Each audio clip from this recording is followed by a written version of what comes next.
전북 완주에서 발원하여 호남 평야를 내둘러 서해로 흐르는 금강. 맑은 강에는 무수한 생명들이 숨쉬고 있다. 한반도의 강은 상류, 중류, 하류에 서로 다른 물고기를 품고 흐른다.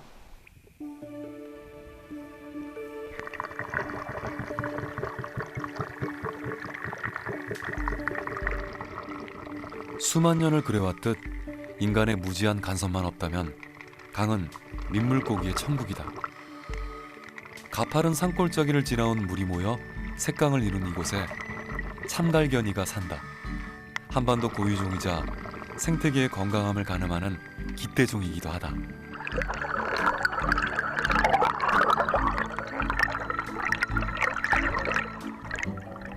참갈견이의 친구는 토종 민물고기의 상징 쉬리다. 물살이 빠르고 맑은 1급수에 서식한다.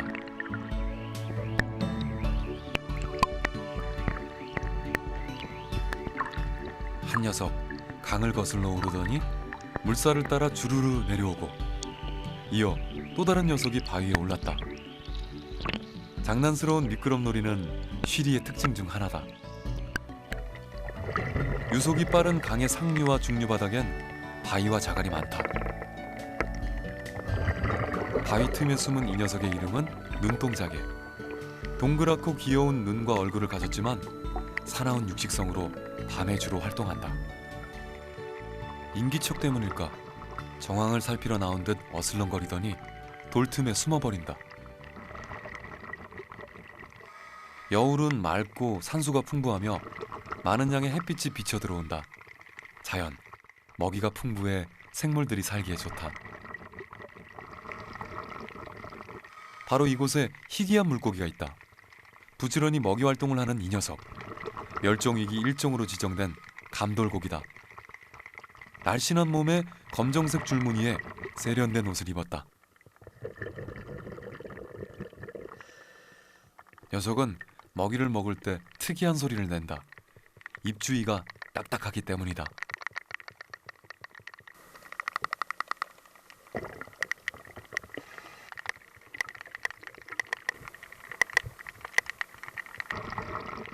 평화로운 봄날, 감돌고기도 한가로운 오후를 보내고 있다.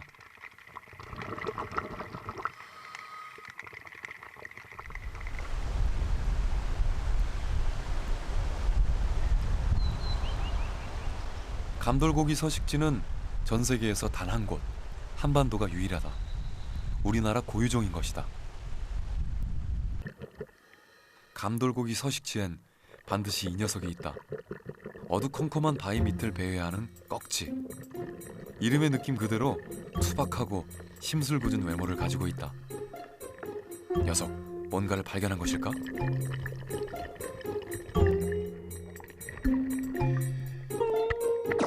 순식간에 물고기를 낚아채는 녀석. 사나움은 육식성 어종의 본능이다. 민물고기의 산란철은 5월에서 7월. 꺽지도 마찬가지다. 이때가 되면 수컷은 파수꾼이 된다. 암컷이 바위 틈에 산란하면 부화할 때까지 집을 지키기 때문이다. 그런데 물속의 포식자 꺽지의 산란장에 감돌고기 떼가 침입했다. 잠시 후 산란장을 뒤덮은 연보라색 알, 감돌고기의 것이다. 이 과정에서 몇몇은 꺽지의 먹이가 되기도 한다. 이런 위험을 무릅쓰는 이유는 뭘까? 이러한 산란 형태를 가진 종들이 산란장 보호를 받았을 경우에는 그 부화율 자체가 굉장히 높아지게 됩니다. 꺽지 같은 경우에 산란장을 보호하기 때문에 이러한 꺽지의 산란장을 이용해서 간접적으로 산란장 보호 효과를 누리기 위해서 꺽지 산란장에 탁란을 하는 것으로 판단됩니다. 가장 위협적인 적의 산란장에 알을 낳는 감돌고기. 감돌고기의 탁란은 종의 보존을 위한 고도의 전략이다. 별난 생활살을 가진 감돌고기는 돌고기와 생김새가 거의 같고 꼬리 쪽 무늬만 다르다. 돌고기는 한반도 전역의 하천에서 흔히 볼 수 있지만 감돌고기는 이곳에서만 볼 수 있는 귀한 몸이다. 위험한 산란을 끝낸 감돌고기는 치어들이 태어나기를 기다리며 평화롭게 초여름을 맞고 있다.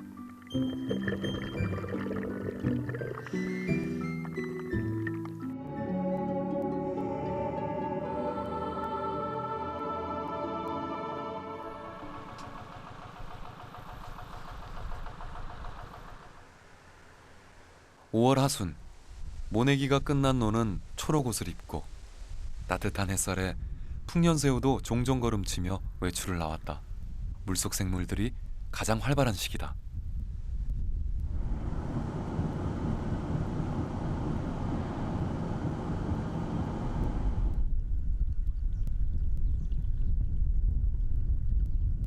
영동과 영서를 나누는 태백산맥의 등줄기를 따라 내려와 동해로 흘러들어가는 형산강. 그 지류에도 진귀한 물고기가 살고 있다. 수초가 무성하게 우거지고 수로가 좁은 이곳은 하천이라기보다 작은 연못 같다. 유속이 느려서 고여있는 듯하지만 물은 맑고 차갑다.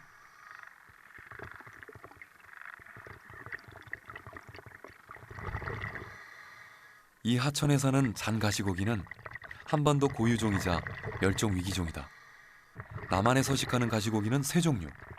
그중 잔가시고기는 형산강과 금호강 일대에만 산다.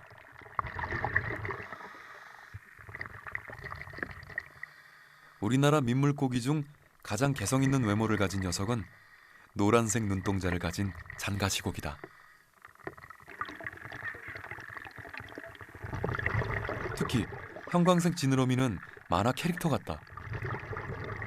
잔가시고기가 형광색의 지느러미를 고추 세우는 건 상대를 유혹하거나 경계할 때다. 산란철엔 암수가 확실한 차이를 보이는데 수컷은 검은색을 띠지만 암컷은 평상시와 다름없는 황갈색이다. 수컷의 구애가 시작됐다. 화려한 지느러미를 뽐내며 암컷에게 다가가는데 암컷은 녀석이 마음에 들지 않는 모양이다. 따라가면 도망가고 다가가면 외면한다. 몇 번 채이더니 우두커니 선 녀석. 이제 다른 암컷을 찾을 모양이다.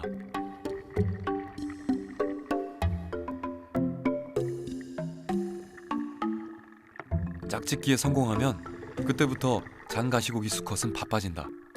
가장 먼저 해야 할 일은 집짓기.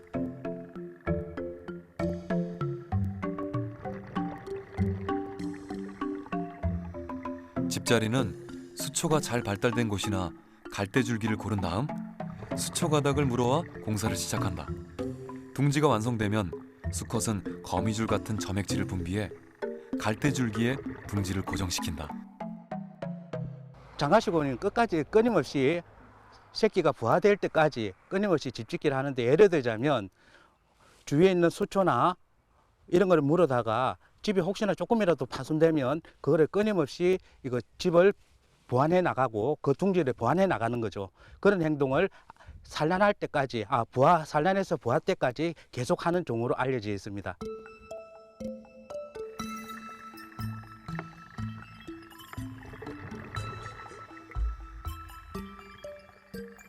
잔가시고기는 지구상에 존재하는 모든 어류 가운데 유일하게 둥지를 트는 물고기다. 4시간 정도 지났을까? 드디어 집이 완성된 모양이다. 잔가시고기 수컷은 둥지가 튼튼하게 잘 지어졌는지 살펴보는 것으로 공사를 마무리한다.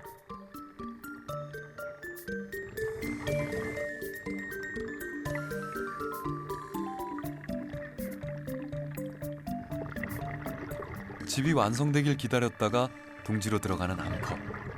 산란이 끝나면 어미는 떠나고 아비는 부화할 때까지 둥지를 지킬 것이다.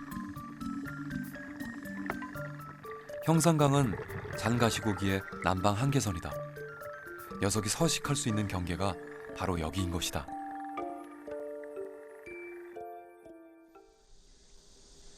국토 면적에 비해 놀라울 정도로 다양한 우리나라 민물고기는 서식지의 경계가 뚜렷하다.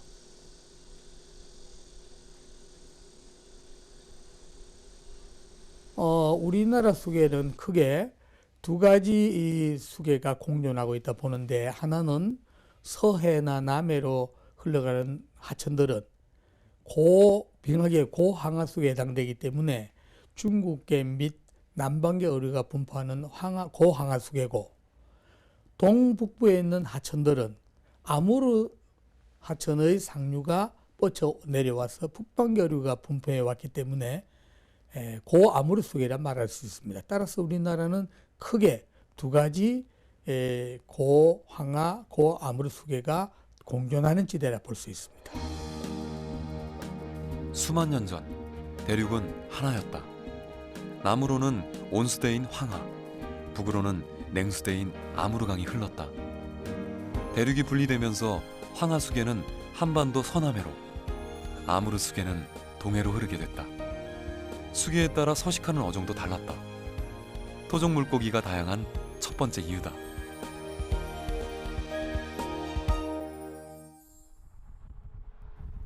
또 다른 이유는 하천의 형태다. 한반도의 강은 대부분 완만한 S자를 그리고 있다. 유속이 빠른 여울엔 여울성 어종이 살고, 물이 고인 소에는 또 다른 종이 살게 됐다. 자갈, 모래, 진흙 등 하천 바닥의 구조에 따라서도 각기 다른 물고기가 서식한다. 독립하천이 많은 것도 다양성의 원인이 됐다. 중국 하천은 대부분 황하와 양자강의 지류다. 그러나 한반도의 하천은 높은 산맥에 가로막혀 저마다 독립성을 띠고 있다. 그 결과 중국은 한반도보다 44배나 크지만 어종 차이는 5배에 불과하다.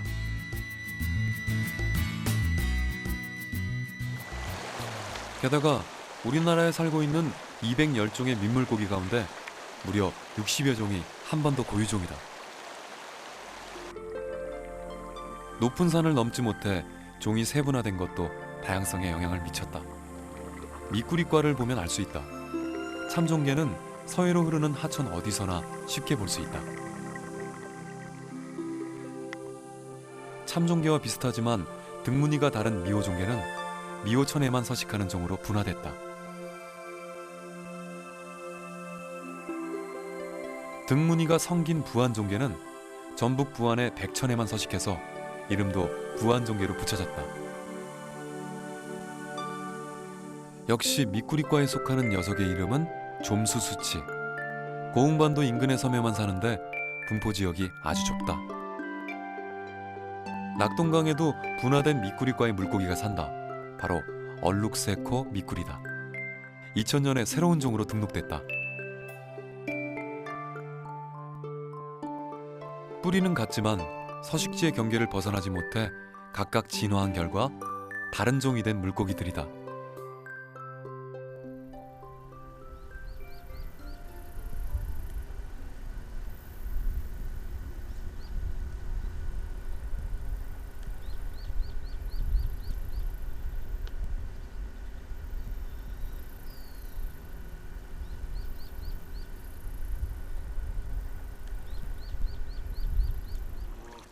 미꾸리과 다음으로 종류가 다양한 민물고기는 납자로아과에 속하는 녀석들이다.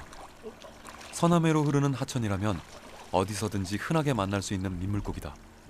그중 하나가 각시붕어다. 각시붕어는 덩지 드러미까지만 푸른 식이 오지만 다른 그 떡납줄갱이는 이 아가미까지 이 푸른 줄이 오는 게 이 차이점이라고 할 수 있습니다. 이거는 지금 각시붕어는 우리나라에만 서식하는 고유종이다. 은백색 바탕에 파란색 줄무늬와 연분홍색 아가미가 새색시처럼 고와서 붙여진 이름이다. 각시붕어가 살기에 좋은 환경은 유속이 느리고 또 고여있는 물이 좋습니다. 그리고 수초가 좀 우거지고 바닥에 저지른 진흙이나 모래가 섞여 있는 그런 환경이 가장 살기 좋습니다. 대체로 우리나라 서남해를 흐르는 하천에는 대부분 이 각시붕어가 분포하고 있습니다.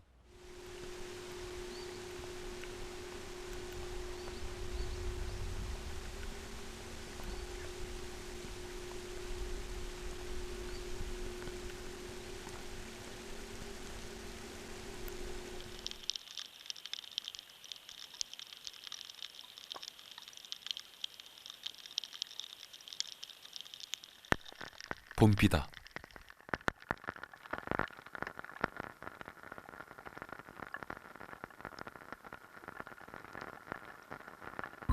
물고기는 아가미로 물에 녹아있는 산소를 흡입하는데 비가 오면 산소량이 늘어난다. 경쾌하게 움직이는 녀석들, 신선한 공기가 좋은 모양이다.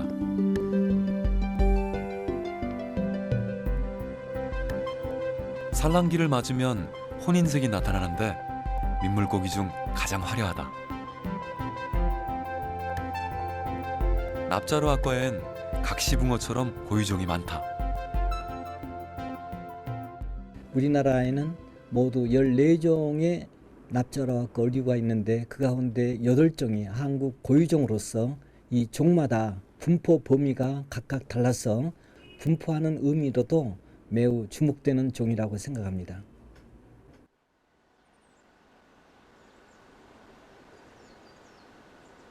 남서쪽 하천에 고루 분포하는 납자루 아과.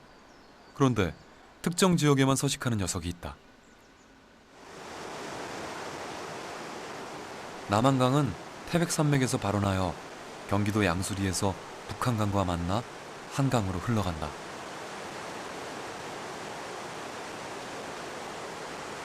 수초더미 우거진 남한강의 상류.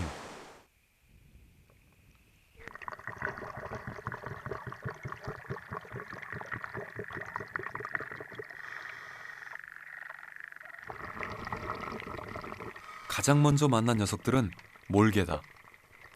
우리나라에만 서식하는 고유종으로 물의 흐름이 완만한 하천에 여러 마리씩 떼를 지어 산다.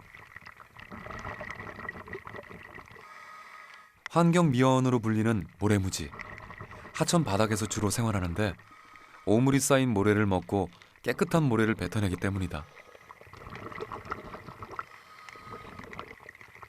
이곳에 한국적인 이름을 가진 물고기 묵납자루가 있다.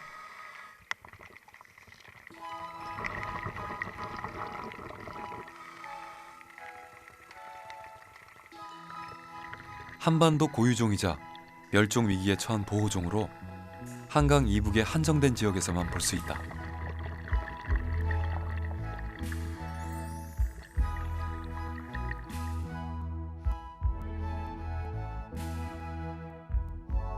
마치 수묵 담채화를 그려놓은 듯한 은은한 회갈색과 청록색의 몸, 검은색과 녹황색이 조화를 이룬 하늘거리는 지느러미. 산란기가 되면 수컷의 입 주변엔 오돌토돌한 하얀 추성이 돋는다. 물의 흐름이 빠르지 않은 여울과 또 여울 사이에 진흙, 모래, 자갈이 있는 곳에 주로 삽니다. 산란기 때는 수컷의 색이 더욱 뚜렷해지고 암컷은 산란광이 나와서 민물 조개에 알을 낳습니다. 우리나라 고유 어종으로 현재 한강 이북인 남한강, 북한강, 임진강, 그리고 북한의 성창강과 압록강에 분포하는 것으로 알려져 있습니다. 묵납자루의 산란기는 5월에서 6월.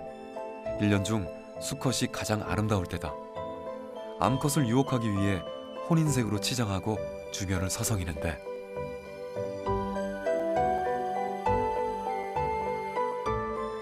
암컷도 이 녀석이 마음에 든 걸까?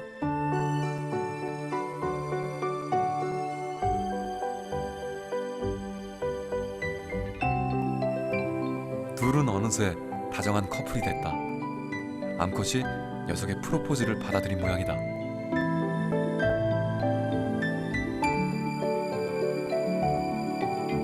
커플이 돼도 수컷은 애간장을 태워야 한다. 다른 녀석들이 암컷을 유혹하기 때문이다. 강한 수컷이 우수한 암컷을 차지하는 건 자연의 법칙. 묵납자루의 경계 행동은 산란이 끝나는 날까지 계속된다.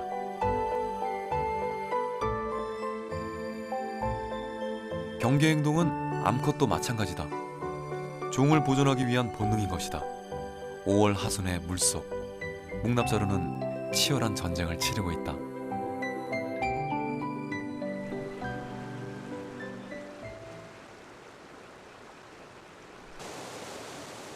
자연의 법칙에 따라 살아가는 모든 생명은 공생의 동반자가 있다.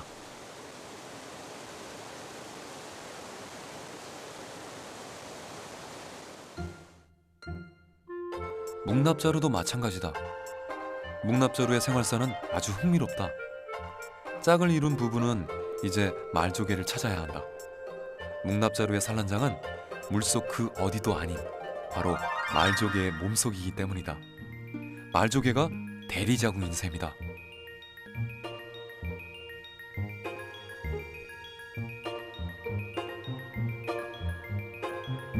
가장 큰 이점은 알이 부화하고 스스로 먹이를 먹을 수 있을 때까지 안전하게 조개 안에서 보호될 수 있다는 것입니다. 따라서 알을 다른 종류처럼 많이 낳을 필요가 없고 적게 낳아서도 생존율을 높일 수 있는 장점이 있습니다. 이런 습성은 납자루아과 물고기의 공통점이다. 말조개의 건강을 살피는 걸까? 주변을 돌며 상태를 살피는데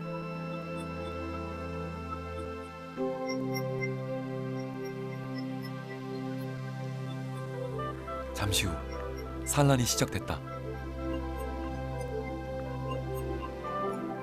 산란할 말조개가 결정되면 암컷은 말조개 속으로 산란관을 집어넣고 알을 낳고 이어 수컷도 재빨리 정액을 쏟아넣는다.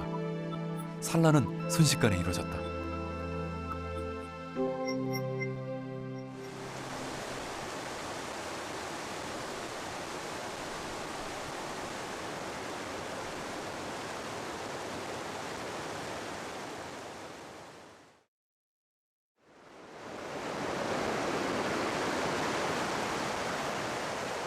한 달 후 다시 서식지를 찾았다. 묵납자루는 4주 가까이 말조개의 몸속에서 자란 다음에야 치어가 된다.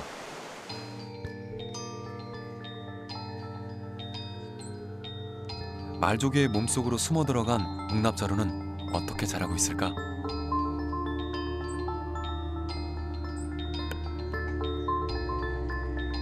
어린 묵납자루는 말조개를 떠나기 직전이다. 성미 급한 한 녀석은 벌써 말조개를 탈출했다.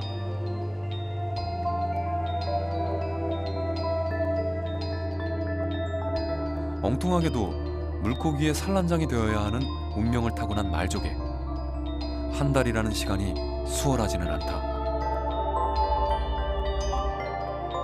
그리고 마침내 탄생의 시간.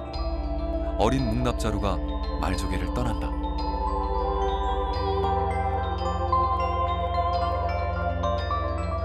치어로 태어나기 전까지 묵납자루 알은 말조개와 전쟁을 벌여야 한다.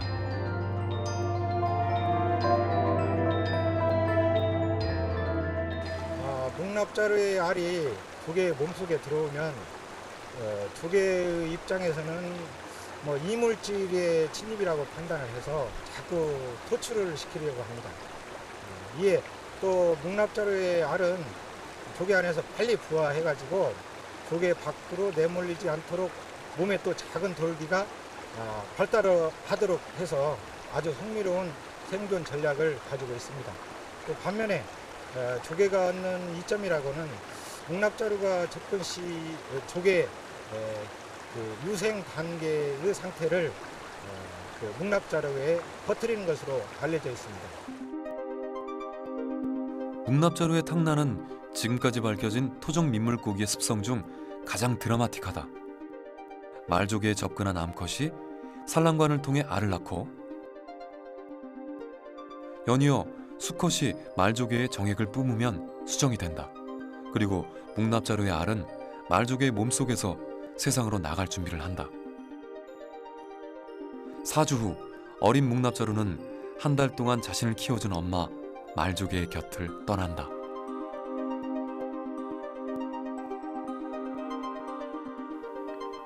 탕란은 한국의 민물고기 묵납자루가 수천 년에 걸쳐 터득한 생존 전략이다.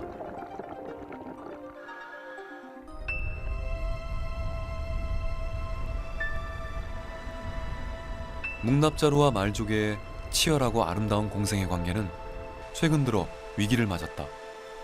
인간의 간섭으로부터 시작된 비극이다.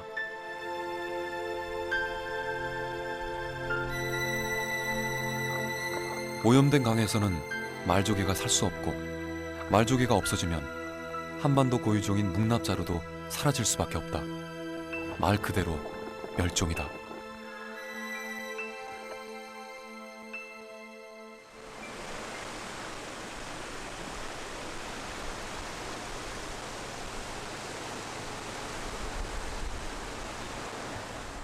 생명을 키워내는 아름답고 조화로운 자연의 질서는 곳곳에서 무너지고 있다. 지난 8월 생물 다양성 연구소팀은 낙동강 주류에서 생태 조사를 진행했다. 연구원들이 찾는 민물고기는 꼬치동작에, 맑고 자갈과 큰 돌이 많은 하천에 주로 서식하는 물고기다. 야행성이라 낮에는 돌틈과 바위 아래 숨어 지내기 때문에 찾아내기가 여간 어렵지 않다. 바로 이 녀석이다.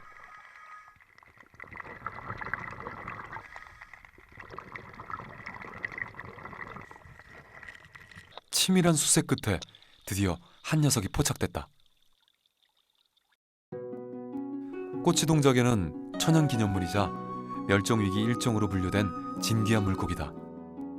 생활사에 대해선 아직까지 밝혀진 것도 없는데 벌써 사라지고 있다.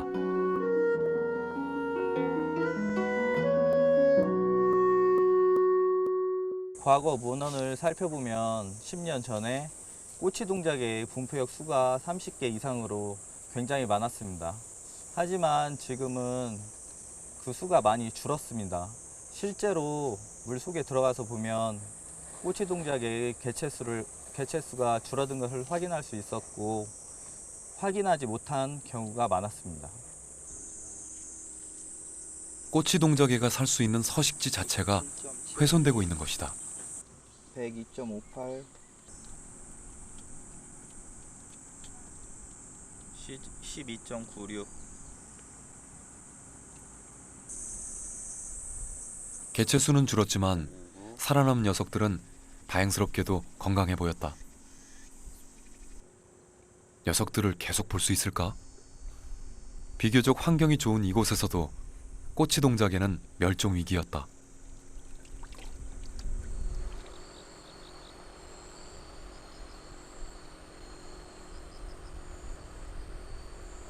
금호강 상류는 천연기념물 꼬치동작의 또 다른 서식지다. 금호강은 경북 남동부로 흘러와 낙동강과 합류한다.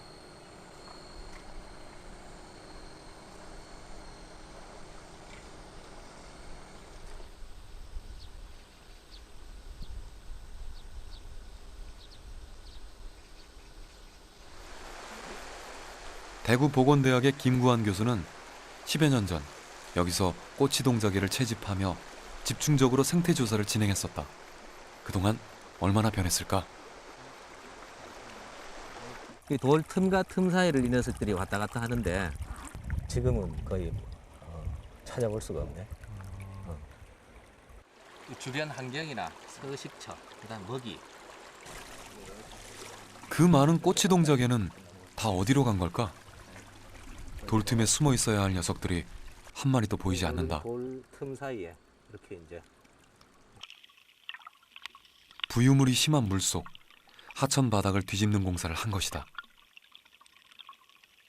꼬치동작에는 야행성이고 낮에는 주로 돌 틈 사이에 이렇게 지내고 있습니다. 돌 틈 사이에는 돌 틈 사이를 또 매개해서 살아가는 강극 생물들, 물벌레나 잠자리 유충들 이런 것들이 이제 살고 있죠. 그런데 어떤 뭐 하천 개발이나 토사 유입이나 이런 것들이 상당 시간 지속되면은 그 틈 사이, 돌 틈 사이가 이렇게 막혀버립니다. 그러면 꼬치동작의 입장에서는 서식처와 먹이를 이렇게 잃어버리게 되는 것이죠. 그래서 이 환경이 이렇게 이제 변화되면서 꼬치동작의 서식처가 상당히 줄어들고 있는 형편에 있습니다. 좀 안타까운 상황에 있는 것이죠.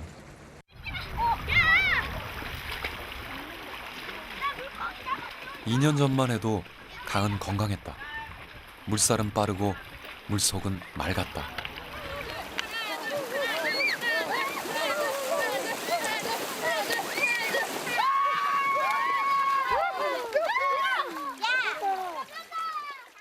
고기몰이를 하면 돌틈에 숨어있던 꼬치동작에도 놀란 얼굴을 내밀곤 했다. 그로부터 2년 후 도대체 뭐가 달라진 것일까?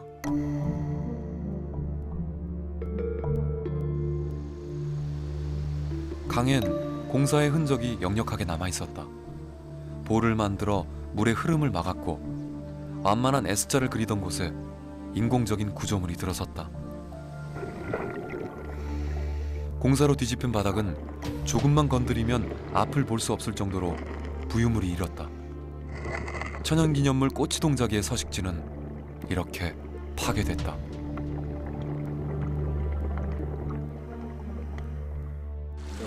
멸종위기종이 서식하는 지역의 하천 개발을 할 때는 전문가들의 자문 그리고 또 그 전에 생태 조사, 그 이후에 또 사후 조사 이런 것들을 철저히 이렇게 반영해서 개발이 되었으면 하는 그런 바람이 있습니다.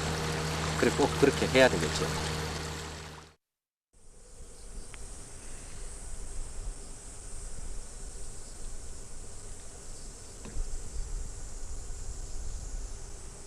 어느 나라에서든 민물고기는 개발의 희생자였다.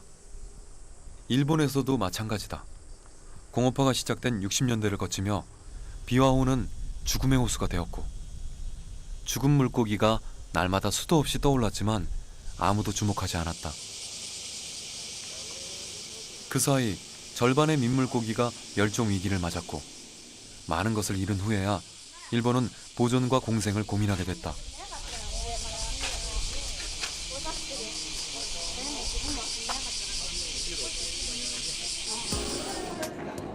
비와호 박물관엔 그런 역사가 담겨 있다. 수족관에 전시된 물고기는 아름다운 열대어가 아니라 이 지역에 서식하는 민물고기다. 시가연의 6분의 1을 차지하는 비와호는 서울시보다 넓은 거대한 호수다. 서식하는 민물고기만 50여 종. 물고기들을 구경하다 보면 낯익은 이름들이 보인다. 우리나라에서는 너무 흔해 하찮은 취급을 받는 피라미와 갈견이도 이곳에서는 귀한 대접을 받는다.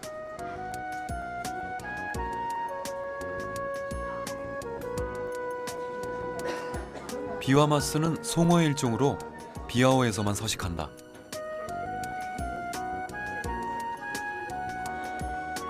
일본 고유종을 보유한 비와호는 현재 소중한 자원의 보고로 불린다.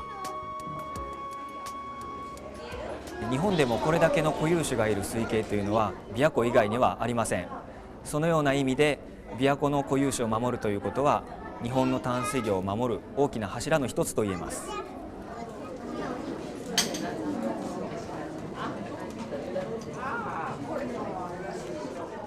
많은 노력에도 불구하고 이치몬지 다나고처럼 비와호에서 이미 멸종된 물고기도 있다.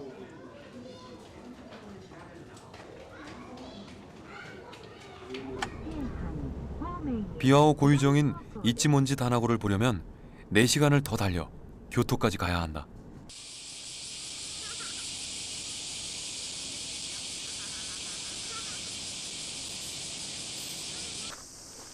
붉은 오치를 한 기둥과 초록색 기와가 이국적인 정치를 자아내는 해이안 신궁.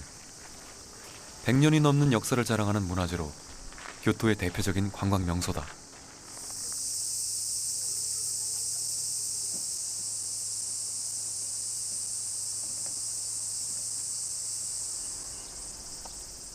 혼다 스님은 연못을 살피는 것으로 하루를 시작하고 마감한다. 바로 이곳에 멸종위기 1종으로 지정된 민물고기 이치몬지 다나고가 살기 때문이다. 쇼류 연못의 물은 비와호에서 흘러온다. 琵琶湖の運河を伝って平安神宮の池に入ってきたわけですね。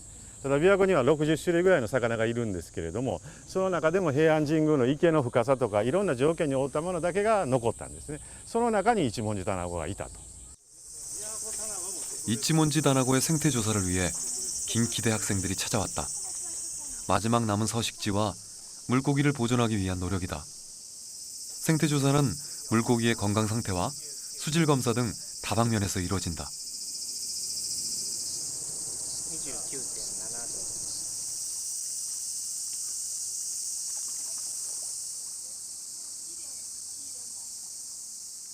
납자루가로 분류되는 이치몬지 다나고는 한국의 묵납자루처럼 외양이 아름답다. 멸종 위기에 처하고 나서야 그 가치를 알게 된 것이다. タナゴは全部オスが綺麗なんですけども、一文字タナゴはその一文字っていう名前の通り線がまっすぐ入ってて、ピンクとブルーですごく綺麗です。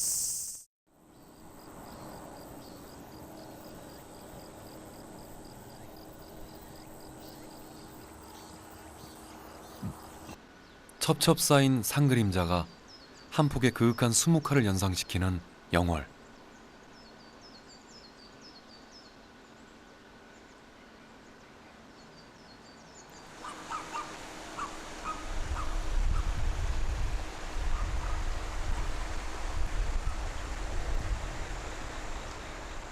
영월은 남한강 상류에 해당하는 물줄기를 품고 있다. 산골짜기 계곡을 거쳐온 물이 만든 이 색강에 귀한 토종 물고기들이 서식하고 있다. 자갈이 많은 상류엔 버들치, 쉬리 등 1급수 어종들이 살고 있다.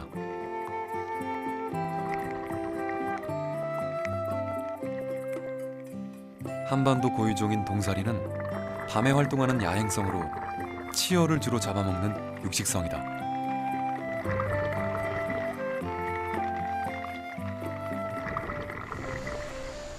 이곳에도 혹시 멸종위기종인 묵납자루가 서식하고 있진 않을까?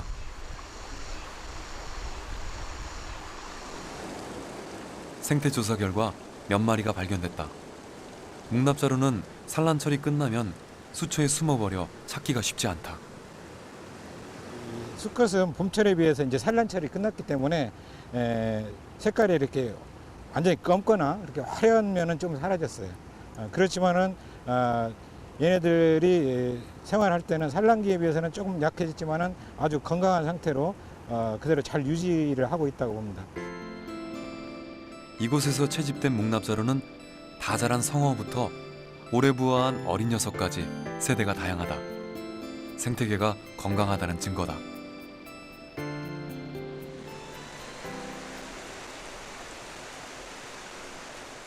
그러나 위험이 도사리고 있다.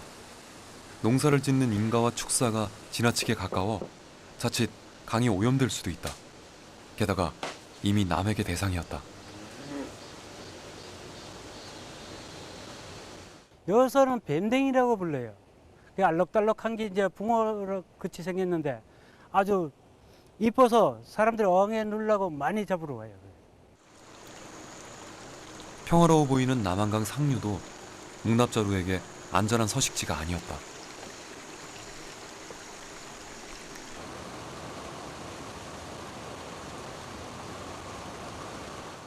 사라져가는 걸 어떻게든 사라지지 않도록 하는 게 인공 정식 복원해야 되는데 그거는 지금 우리 협회나 우리 학자들이 지금 시작을 하고 있습니다. 이 인공 정식 복원이 되기 이전에 이미 2종이나 사라졌어요. 자, 이를테면은 종어라든지 서호 납줄갱이 이들이 사라졌는데 이제 사라지는 것을 막기 위해서 인공정식 복원이 본격적으로 우리 학자들에서 진행되고 있습니다. 네.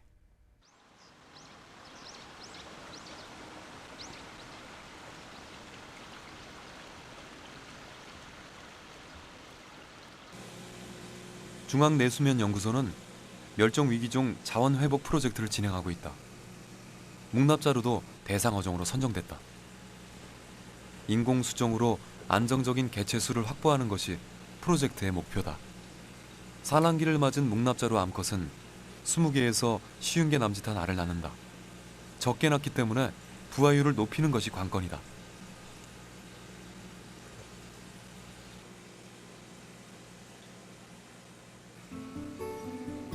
하나의 생물종이 만들어지는 과정은 아주 복잡 미묘하고 신비하다. 서식지의 특수한 환경과 조건에 맞춰 오랜 세월 진화해왔기 때문이다. 우리가 그 비밀을 다 풀기도 전에 불행하게도 많은 민물고기들이 멸종의 위기에 처해 있다. 토종 민물고기가 지금 담수 생태계에 살고 있을 때는 이 종이 무슨 역할을 하는지 사실 저희들이 정확히 알지 못합니다. 일부 알려진 내용도 있죠. 그렇지만 정확히 알지 못하는 이런 역할들을 하고 있는 이 토종 담수어가 없어지고 난 뒤에는 우리가 어떠한 피해를 볼지, 어떠한 우리 살아가는 데 있어서 어떤 어려움이 겪을지 알 수가 없습니다. 그렇기 때문에 저희들이 토종 담수어를 보존을 하고 토종섬소가 생태계에 그대로 살 수 있도록 해주는 게 가장 중요한 역할이기도 하고 연구 방향이기도 한 겁니다. 실험실에서 진행되는 묵납자루 인공 부화율은 거의 100%에 가깝다. 이렇게 생산된 치어는 일부 서식지로 돌려보내기도 한다.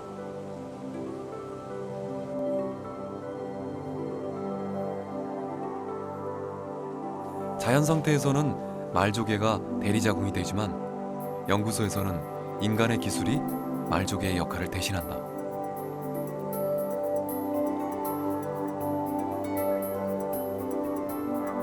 수정란에서 깨어난 치어는 몸의 절반이 노란색 난황이다. 난황은 치어가 살아가는 데 필요한 영양분을 공급하는 역할을 한다.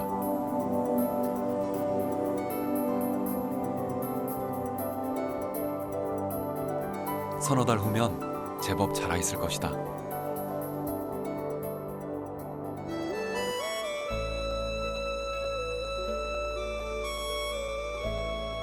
초가을 정취가 물씬 풍기는 10월 중순.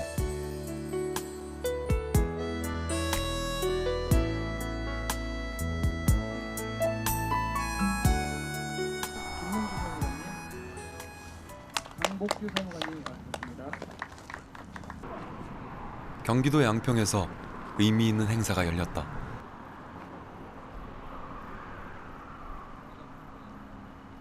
인공 수정과 부화를 통해 생산된 묵납자루 치어 3,000마리를 서식지에 방류하는 행사다. 만약에 이분들이 일찍이 그 일을 했더라면 멸종으로 내몰린 묵납자루를 고향으로 되돌려보내는 것이다.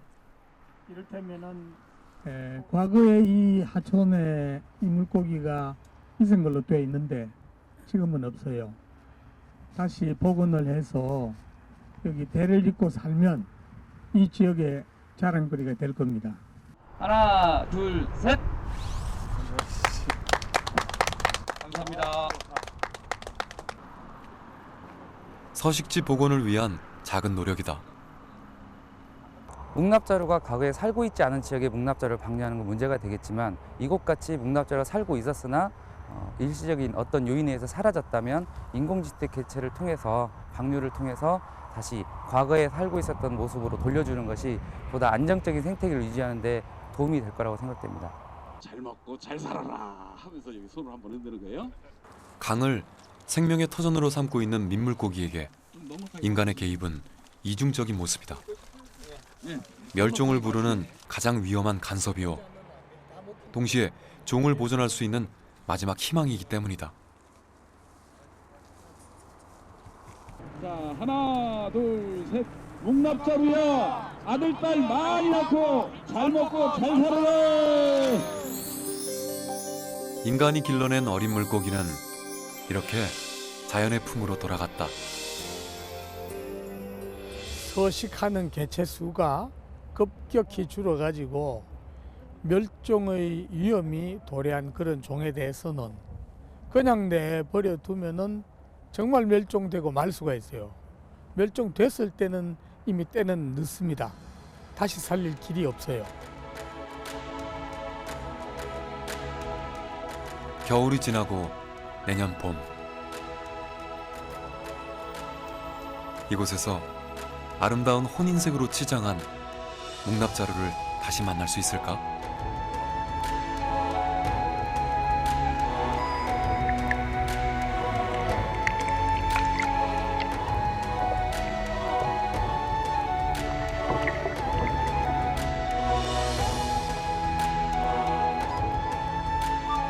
산 그림자에 어깨 기대고 조용히 흐르는 강. 이제 멈추어 서서 그 강을 보라.